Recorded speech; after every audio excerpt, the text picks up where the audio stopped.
Hello, everybody, and thank you for tuning in to the Liberty Report.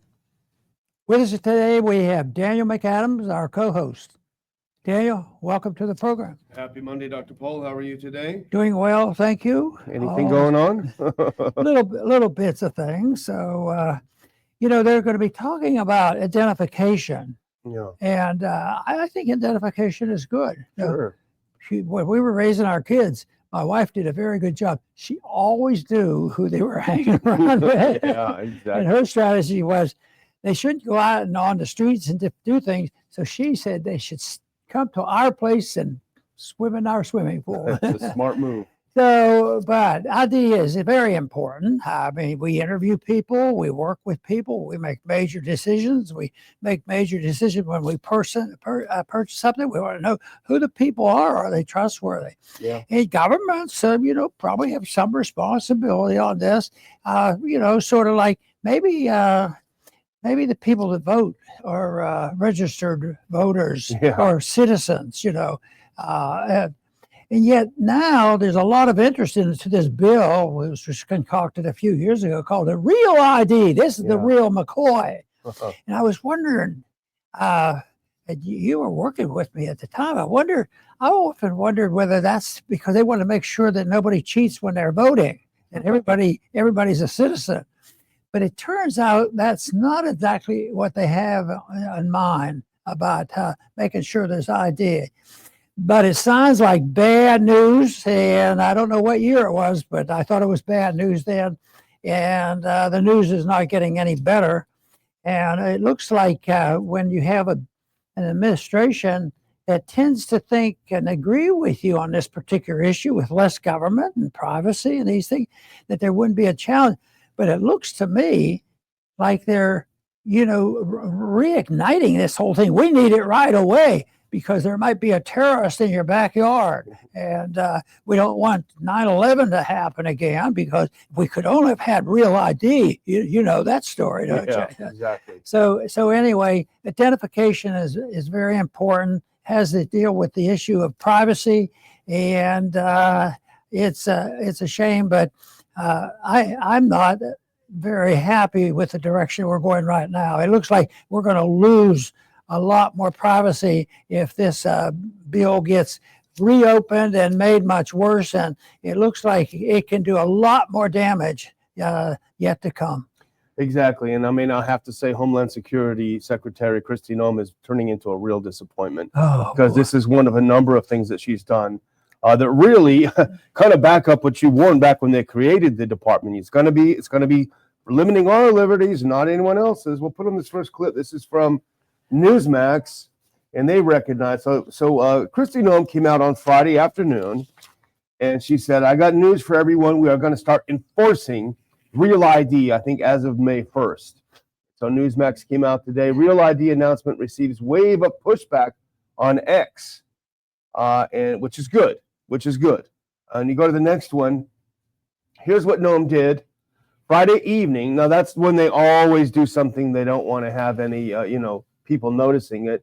She announced a digital ID known as Real ID, which requires a high-resolution digital facial image, would be required by May 7th to fly.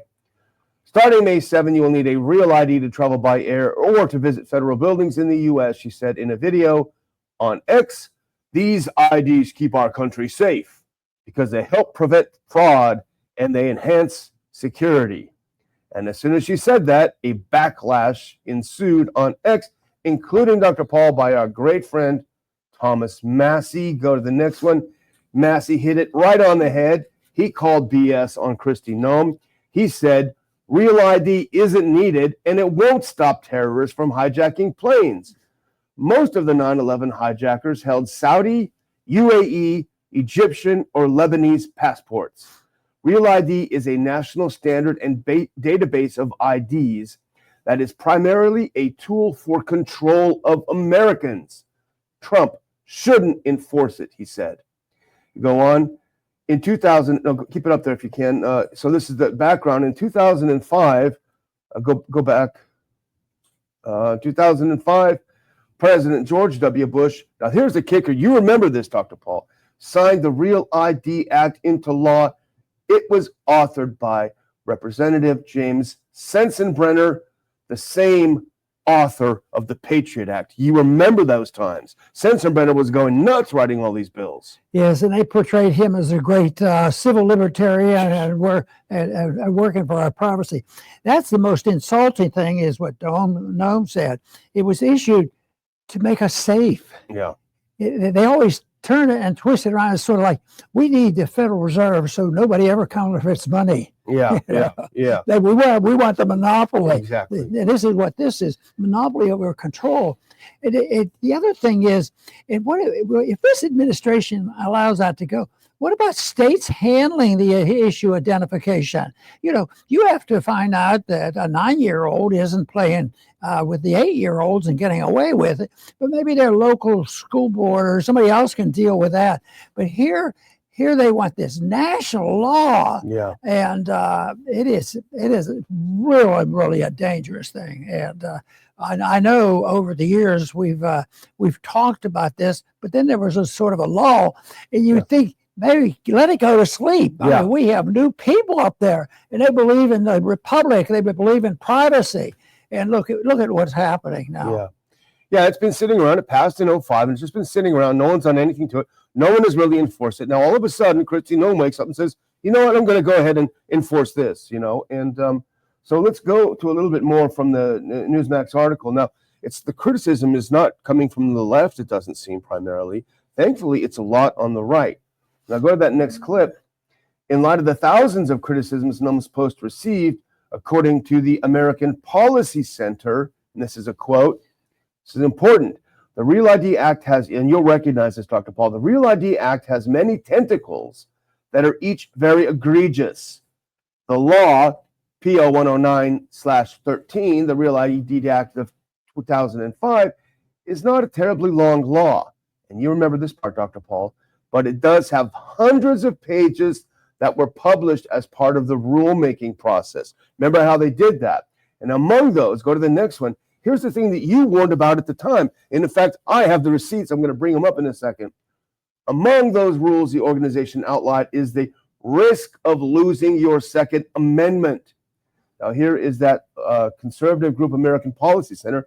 They wrote, you may wrongly believe the Secretary of the Department of Homeland Security would never add purchasing a firearm and or ammunition to the official purchase of the REAL ID Act of 2005, they wrote. In fact, Democrats in California have already made a move in that direction. Now, the attempt failed at the time because all states and commonwealths were not yet certified as being REAL ID compliant. Well, we know that's changing. They continue. In 2021, the Department of Homeland Security certified all states, commonwealths as being REAL ID compliant. So there it is, what you said before, that they're going to use it to take away other constitutional rights. And they said, oh, Ron, stop exaggerating. California tried to do that exact thing. Boy, I'll tell you, the more things change, the more they stay the same. And you can never let your guard down. You know, I often think about what the relationship is currently with Elon Musk and Trump and the administration, because everybody says, well, he's fading out, he's not involved, and he's discovering things that maybe we were misleading people a little bit on how many miracles we were going to create. Because I'd love to know exactly what he thinks about this. Well, I think he's expressed himself on tariffs. Yeah. I don't think I think he knows enough about tariffs to understand the evil in tariff. And all of this thing, but I would think his instincts, and he's written a couple things that were almost notes to us that he indicated he sort of liked some of the things that we were doing. Yeah. So, but those are the things that makes me curious. But I guess I'll never know unless he keeps up his work. Well, come on the show and tell him, let us know. That's right. You have to do that. Well, here is a blast from the past, and I tell you, I was just talking to our friend in the back early before the show started that I can't believe it's been 20 years, but I remember us all working on this. Norm was working on it a lot. I was working on it. We were working together on this. Go to this next clip. This is a blast from the past, February 12th, 2005. I found it, Dr. Paul. This is your statement opposing the original REAL ID Act. And unfortunately, I couldn't get the video to work, but it's great. I rise in strong opposition to H.R. 418, the REAL ID Act. This bill purports to make us safer from terrorists who may sneak into the United States and from other illegal immigrants. While I agree that these issues are of vital importance, this bill will do very little to make us more secure. It will not address our real vulnerabilities. It will, however, make us much less free. In reality, this bill is a Trojan horse. It pretends to offer desperately needed border control in order to stampede Americans into sacrificing what is uniquely American, our constitutionally protected liberty. I'm just going to read a little bit more of it, if you don't mind, Dr. Paul, because go to the next one. You bring up the Second Amendment in this. The bill could have a chilling effect on the exercise of our constitutionally guaranteed rights. It redefines terrorism in broad new terms. That sounds familiar. That could and will include members of firearms rights and anti-abortion groups or other such groups as determined by whoever is in power at the time. There are no prohibitions against including such information in the database as information about a person's exercise of First Amendment rights or a person's appearance on a registry of firearms owners. You go along to add that these IDs could include things like retina scans, fingerprints, DNA info, and even RFID radio tracking technology, which would mean that other governments would also be able to track our info. So you said it at the time. You warned, be careful, conservatives, what you're doing here. Be careful, Republicans, because this will be used against Americans. Here we have it. And you found this in a government record? I thought it had antiwar.com. No, because I was wondering, I was told it was erased from all government record, subversive, ideas like this, defending the Second Amendment and pretending that you might see consequences. Well, there are consequences, and most of them for politicians. They wish they wouldn't come, but they're unintended as well, and they surprise themselves how terrible their legislation can be. And I think we're starting to witness some of that about the consequences of tariff wars. Yeah. There's a lot of fuss going on there now. But if we eliminate this, we talk about loss of privacy. But I would tell the story that a very famous conservative libertarian many decades ago said that if you ever have an organization like the CIA and they take over, this was after, well, it was back when I think when the 9/11 thing was happening. If you have the CIA or the Kennedy assassination, if you have the CIA taken over, he says, if you have a CIA, not what they do, if you have a CIA operation, you cannot have a republic because it's secret government. Just think of, the first time I was a little bit shocked about this,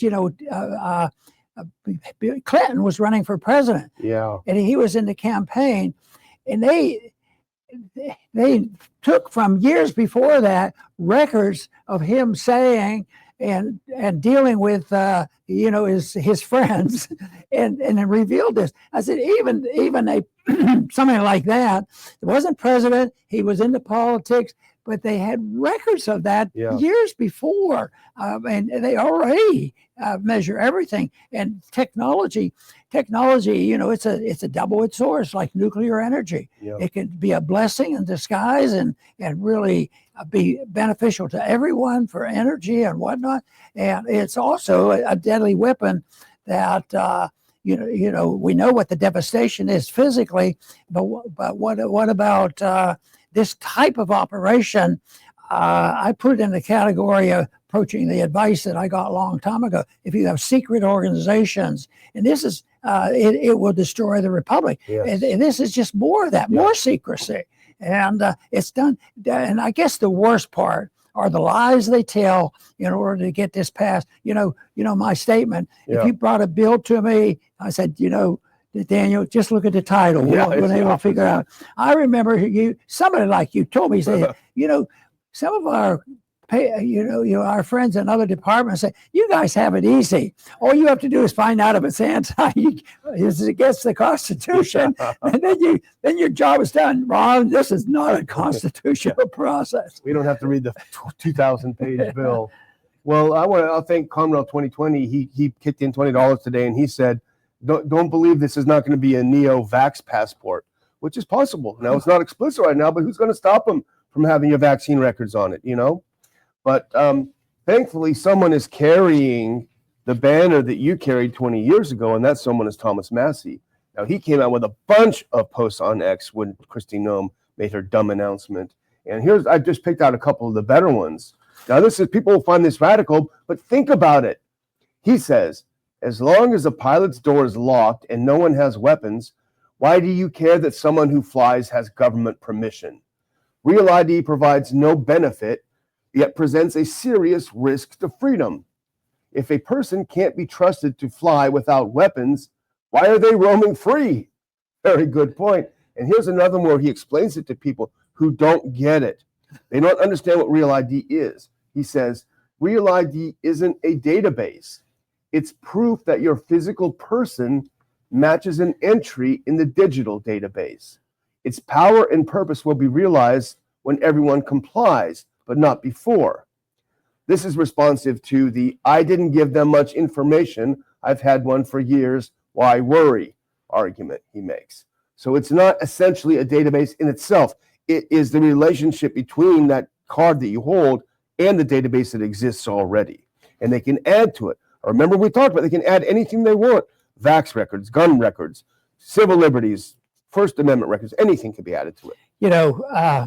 I keep up with my medical license. I like the idea that in an emergency, I still want to be a doctor. Yeah, sure. And you have to have the license, so you have to play the game. You have a driver's license, this sort of thing.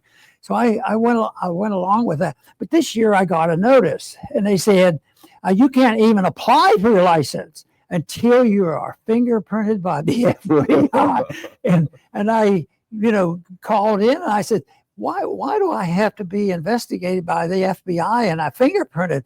I said, I was in the military for a long time. I flew in airplanes with nuclear arsenals, and I was cleared there. And I've been a doctor all these years, and I had this license for 30-some years, and on and on. I said, even in Congress, I had access, to security information. Of course, I didn't pretend to read it because that was propaganda. Yeah, mostly was. So anyway, I had all this. I said, why do I have to start doing this and I flunked the first test. I went in there and they had me doing, I thought I was going to do this, one thumbprint. I had all my fingers and everything, side to upside down. And they called me and said, you didn't pass. But I finally got a pass, so I can prescribe medication again. Or emergency surgery on the set of the Liberty Report. Yeah. Well, the next one we want to cover is also disturbing, another attack on civil liberties. And we hate reporting it as much as we hate having to report it and seeing it happen. Now, this is something our good friend Jim Bovard put up on Facebook this morning and caught my attention immediately. This is shocking because we've covered this story, Dr. Paul, when they arrested this graduate student from Tufts University. We showed the video of her being arrested. You can see that in the lower left. She was approached in the street by plainclothes people with masks on who put handcuffs on her. Well, here is something incredible about that arrest, Dr. Paul. This is the Washington Post. No evidence linking Tufts student to anti-Semitism or terrorism, the State Department found. Okay, go to the next one. Now, they didn't do an investigation afterwards, Dr. Paul. No.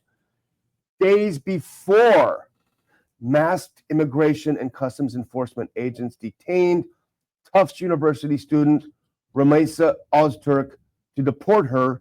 The State Department had determined that the Trump administration had not produced any evidence showing that she engaged in anti-Semitic activities or made public statements supporting a terrorist organization, as the government had alleged. They alleged that she arrested her and are kicking her out because of her anti-Semitism and terrorism support.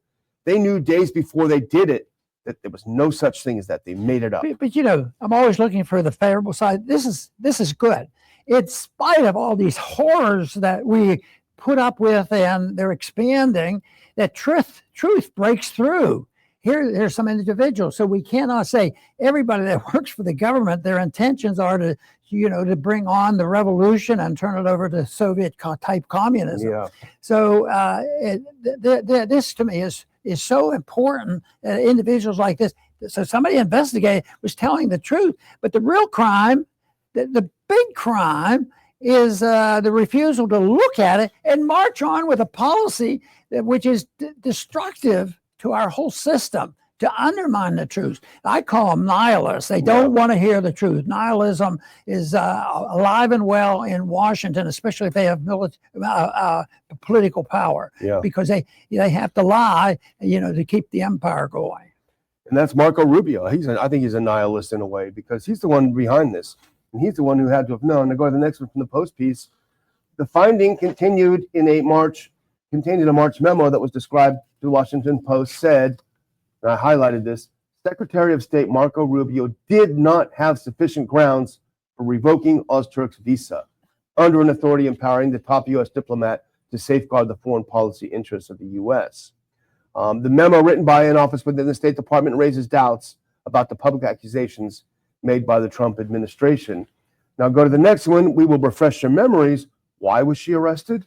Did she bang some Jewish students over the head? No. She co-wrote an op-ed last year in the student newspaper criticizing her university's response to the Israel-Gaza war. Full stop. That's all she did. Now go, and this is how, but because of that, she expressed her First Amendment rights, which you have if you're a citizen or not.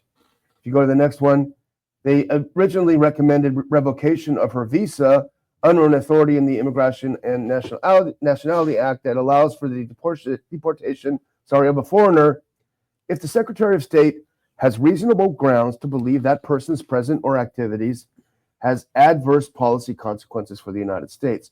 Now that's somewhat troubling, Dr. Paul, because if the person of the Secretary of State has a policy that half of Americans may not agree with it, half of people who are here may not agree with it, and they may express, you know, I really don't like that policy, they can be kicked out of the country.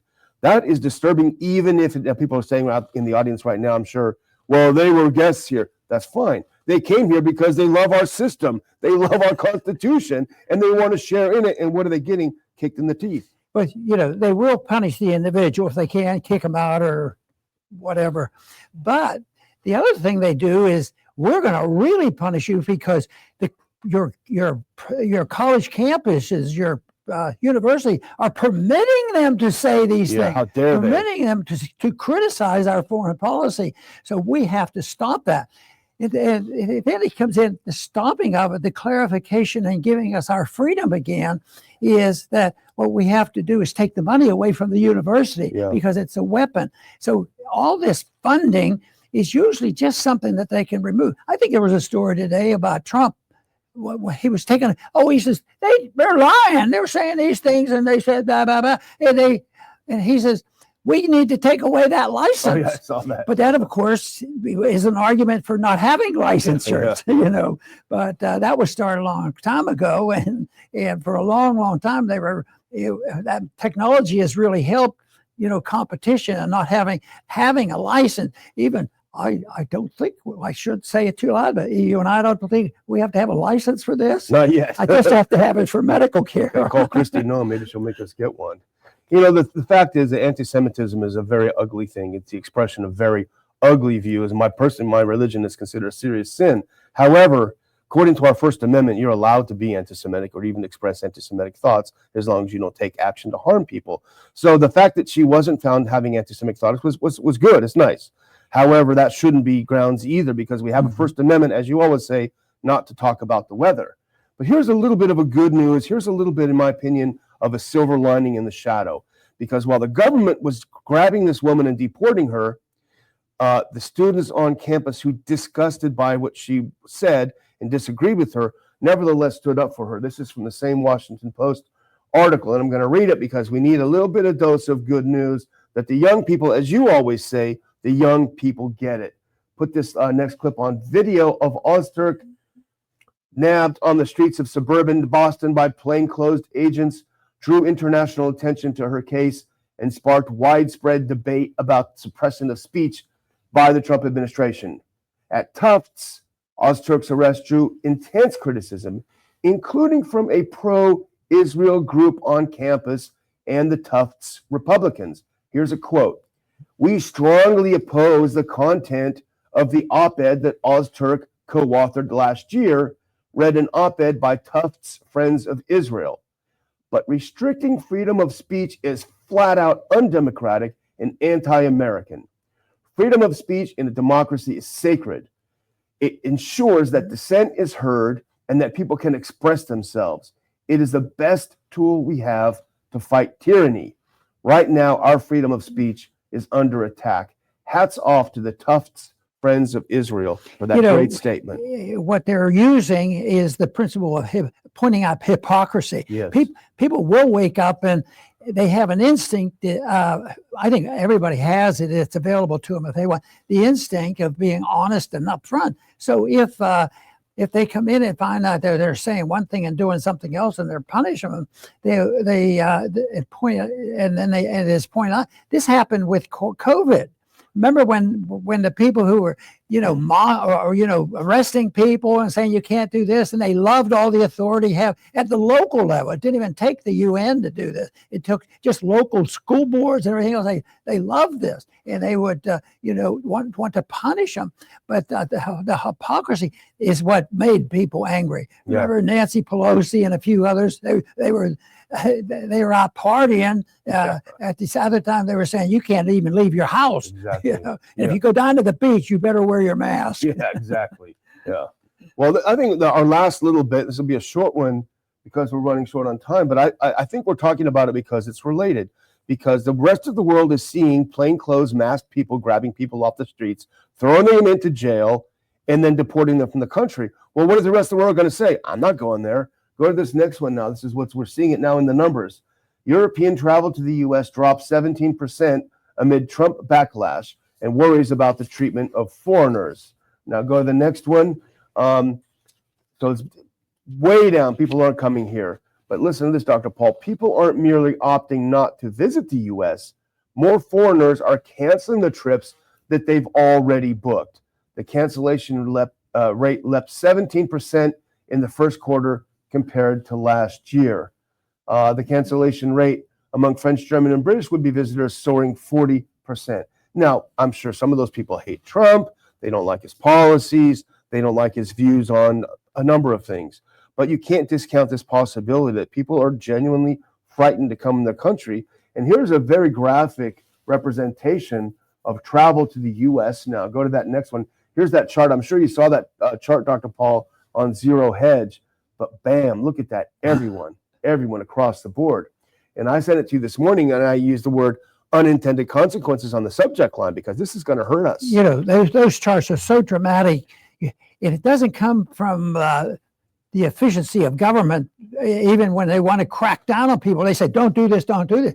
This comes from the people making their decision, and they had access to some information. And that's why this age of information is so valuable, even though it's a weapon too. It can be used against us. But because there's outside the three major networks, people get to hear about this and they will react. The other thing that people forget, and I don't mention it often enough, because they talk about, tariffs. Is it going to help the businessman? Is it going to help this company? Or, on and on. It will help labor. What's it going to do? And I was taught, and I happen to accept the principle, that the market, freedom, protects only one group. The whole goal is the consumer. Yes. The people who buy and sell, and when they're satisfied, they vote. Every dollar is a vote. And that's pure democracy, the only type of democracy I really like. Yeah. So I think that this what we're seeing now. When you see this, people acted. I mean, this is worldwide. This is how many 10, 15 countries. Yeah. So it's amazing. They're voting with their dollar, like you said. Yeah, there's no privacy, and that's good. Government, but anyway, it just incentivizes the government. They just work harder. Oh well, we don't have a good enough stuff. We need a real ID. Yeah, a real one. So they march on and never quit. Yeah. We'll put this last clip on. This is because I wanted to find out what are we talking about in dollars?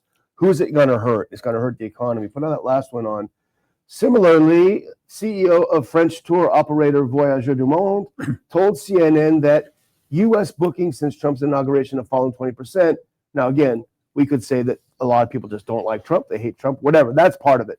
But he said, in the 30 years I've been in this business, I have never seen anything like this for any destination. It's huge.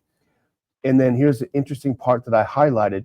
Tourism represents 2.5% of America's economy, and international travelers spent $253 billion on U.S. trips last year. If they stop coming because they don't want to get nabbed on the street, it's going to be a real shock to the U.S. economy. I would suggest that if people looked at how much hostility is directed toward China, and they deserve criticism and all that stuff, but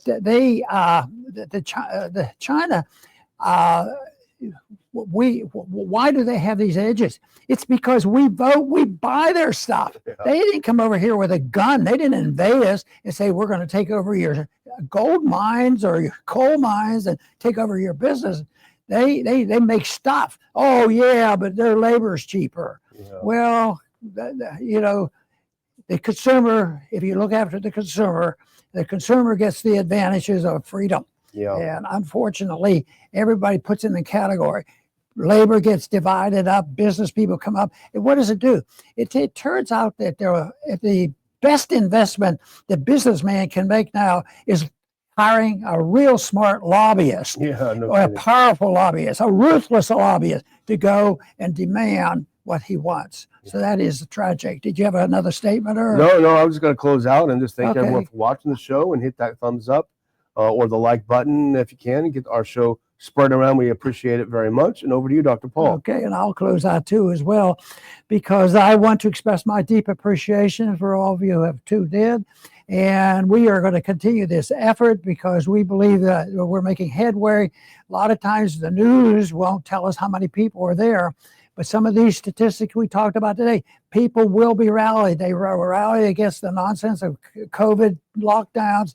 So as long as we can speak out, I consider the First Amendment vital. And I truly despise it when I see the government coming in and they have the club. Give everybody some money. If they don't say what we want, we take away their money. And it's a use of force and intimidation. But maybe it'll help when we run out of money and the money doesn't work. Maybe we'll have to work on a different operation. But in the meantime, we will continue to fight for liberty and for free markets. And on that occasion, I would say if we're looking for peace and prosperity, that's the best way to go. I want to thank you for tuning in today to the Liberty Report. Please come back soon.